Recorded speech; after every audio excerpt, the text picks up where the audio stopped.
Stuffed আলুর দম বানানোর জন্য প্রথমে নিয়েছি কয়েকটা বোনলেস চিকেনের কিমা। আর স্টাফড আলুর দমের জন্য আলুটাকে ঠিক এইভাবে মিডল থেকে একটা ধারালো কিছু দিয়ে কেটে নিতে হবে, মিডলটা যেন ফাঁকা হয়ে যায়। তো স্টাফিংটা যেন এর মধ্যে ঢুকতে পারে ভালোভাবে, তো সেই জন্য এটাকে একটু এরকমভাবেই ফাঁকা করে নিতে হবে। এই যে ঠিক এইরকমভাবে কেটে নিতে হবে আলুগুলোকে। আর এরপরে আমি কিছু সয়াবিন সিদ্ধ করে নিয়েছি, কারণ চিকেনের পরিমাণটা একটু কম ছিল। আর এখানে আলুগুলোকে হালকা করে সেদ্ধ করতে বসিয়ে দিয়েছি, 70% মতো সেদ্ধ করতে বসিয়ে দিয়েছি। আর এখানে সয়াবিনগুলোকে এরকমভাবে হাত দিয়ে ভেঙে ভেঙে নেওয়ার পর একটু গ্রেটারে গ্রেট করে নিলাম। আর এখানে দেখাচ্ছি আলুগুলো ঠিক এরকমভাবে সেদ্ধ হয়ে গেছে। আর এর ভিতরের আর এদিকে হচ্ছিল চিকেন। তো আর এখানে সয়াবিনটা দেখো ঠিক এরকমভাবে হয়ে গেছে। আর আলুর ভিতরে যেই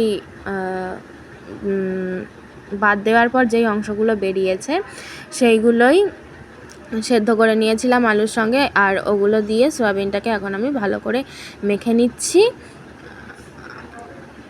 তো মাখার পর এরপর প্যানের মধ্যে দিয়ে দিলাম একটু তেল, সর্ষের তেল অল্প করেই দিলাম। আর ওইদিকে যখন আলুর দমটা করব তখন দিতে হবে। আর এখানে হলুদ দিয়ে আলুগুলোকে ভালোভাবে ভেজে নিচ্ছি।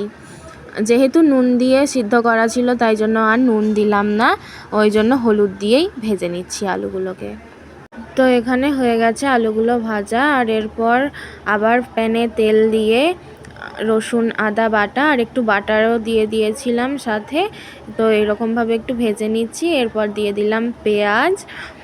তো পেঁয়াজটা একটু ভাজা ভাজা হতে থাক। আর এখানে সেই মাংসের কিমার মধ্যে দিয়ে দিলাম একে একে জিরের গুঁড়ো, ধনের গুঁড়ো, লঙ্কার গুঁড়ো, হলুদ, নুন।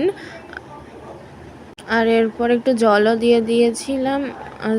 আর তারপর এর মধ্যে সস দিয়ে দিচ্ছিলাম, একটু সয়া সস আর একটু চিলি সস দিয়ে দিলাম। এরপর এটাকে ভালো করে মিক্সড করে নিতে হবে। তো মিক্সড করার পর এই পেঁয়াজটা ভাজা ভাজা হয়ে গেলে তার মধ্যে এটা দিয়ে দিতে হবে। তো একটু জলও দিয়ে দিলাম সঙ্গে, যেন মশলাটা না পুড়ে যায়। তো এভাবেই এটাকে কষাতে হবে। এরপর একটু চিনিও দিয়ে দিলাম সঙ্গে। আর ওটা ভাজা ভাজা হয়ে গেলে এরপর দিয়ে দিলাম সয়াবিন আর আলু যেটা মেখে রেখেছিলাম আগে সেটা। তো এটা দিয়ে ভালো করে মিশিয়ে নিতে হবে। তো মিশিয়ে নিলেই কিন্তু রেডি হয়ে যাবে এই স্টাফিংটা। তো এই যে হয়ে গেছে আমার স্টাফিংটা রেডি। আর এরপর আলুর মধ্যে ভরবো। তো দেখো কিভাবে ভরছি, এভাবেই কিন্তু ভরতে হবে ভালো করে চেপে চেপে, না হলে কিন্তু বেরিয়ে যাবে আলুর দমটা করার সময়। দেখতে থাকো আর সঙ্গে থাকো।